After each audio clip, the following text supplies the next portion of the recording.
Hello everyone, it is time for me to give some advice to a few people on the internet whilst ignoring literally tens of thousands of emails that I got since filming the last episode. Which, if you think about it, is actually pretty upsetting. Is the air support group!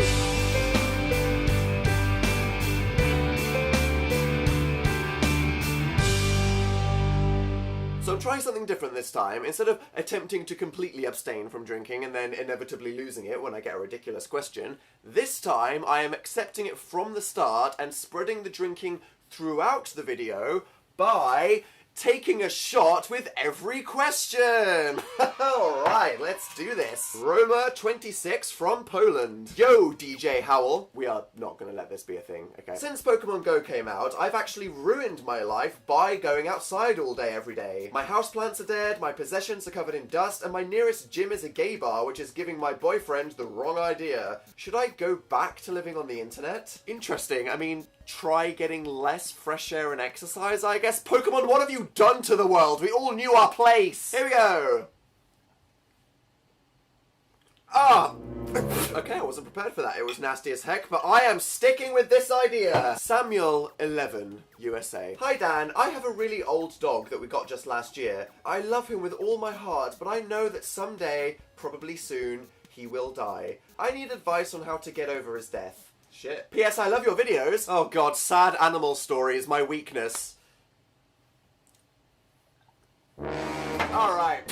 Vodka on the laptop. Everything's fine. Death is part of life, and that is one of the things that pets and families are there to teach us, to be honest. Mummy, why isn't the fish flapping anymore? Uh-oh. Timmy, it's time we had a chat about the universe. You should just cherish the time that you have left with this dog and try to make its life as enjoyable as possible so that when it does pass, you know that it was a happy dog and you did a good job. I mean, that is all any of us can hope for generally in life, and hey, afterwards you can get a new dog that you can enjoy. Until that one dies too. Kabaya, 24 from Cambridge. Hi Daniel. Firstly, I must question how wading through hundreds of real problems for every one of these videos affects your mental health. I'm a medicine student, and I'm broke. I recently saw an ad for voluntary clinical trials where I get paid to be injected with experimental drugs, and I might just do it. Any pro tips? You're literally a medicine student. What wisdom do you think I could offer you? Yep. This was a really bad idea. Hey, wait, I know, actually. Start the clinical trials and vlog at the same time about all the mutations that you start to experience. That way, you are doubling up on the same opportunity. Boom, there we go. See, that is why people come to me for advice. Okay. Sierra, 16 from Canada. Hey, Dad.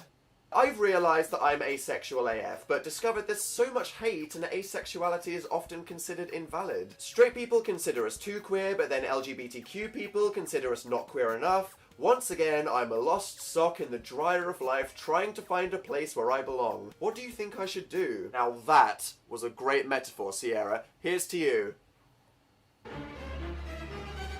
Okay, seriously, I can't keep doing this throughout the video. I'm just gonna leave that there for a minute. Humanity is a complete mess of opinions and experiences, so none of us should ever generalize a whole community of people or type of person as having one opinion together on a subject just because we've seen a few people have one, and that is something that applies to everything. It's unfortunate you have experienced this rejection, but there are lots of people who accept whatever identity, be it gender, sexual, fandom that they're a part of, that a person might have. So love and accept yourself, ignore the people that don't understand, and keep looking for more people that do. Now we go to Jaden, aged 19 from Reading. Hey, that's where I grew up. That's funny. What did you think, Jaden? It was awful, right? Just absolutely terrible. Hi Dan, I'm bloody despairing because everyone I know is a fucking normie. Okay. There's nothing wrong with being a well-adjusted member of society. I love that that is a sentence that I just read. But I wish I had some friends I share interests with. I'm asking you because I low-key know you're weirder than everyone already thinks you are, and if you have any friends, it's a miracle. You're gonna get me finishing the whole bottle there, Jaden. You're right, I am a huge dork with niche interests, and for a long time in my life, I did not have friends, but thanks to the internet, and over the years, I met people. So, Jaden, believe in the internet, seek out those fellow robots and you will find friends eventually. Now, Francis, 18, from British Columbia. Hi Dan, I think my friend is becoming insane. He's dating a pillow. I've tried to tell him that pillows aren't girls, but he won't listen. He even gave it a name, Sherry McMoccasin. I'm not kidding. Here's a picture of her. Wait, oh my god. Oh, okay. I feel really uncomfortable looking at that photo, and the more I think, the more I imagine, and I don't like this. Well, maybe congratulate him on his creativity and appreciate Sherry's style, but I would just emphasize the emotional side of this, perhaps, because a relationship with a pillow, you don't get much out of that, and I think it's about time your friend got something back instead of just giving all the time. I'm sorry, I have to stop. I'm just gonna have to... There we go, that was the one for this question. Kyla, 18, from North Carolina, would like to ask me, I have RBF, resting bitch face, so no one approaches me, and I don't approach people because I have a crippling fear of rejection. What do? Let's see, okay. Okay. Kinda. You know what? I can actually relate though, Kyla, as I have something kind of similar. Resting sad face. Check this out. Whenever anyone takes a candid photo of me, they're like, wow, oh my god, Dan's so sad, look at him. And it's like, yes, I am, but not because of my face, you know? I'd say either just go like this all the time in your life, which, to be honest, might be even weirder now I think about it, or you just keep your bitch face and don't give a fuck. Oh yeah.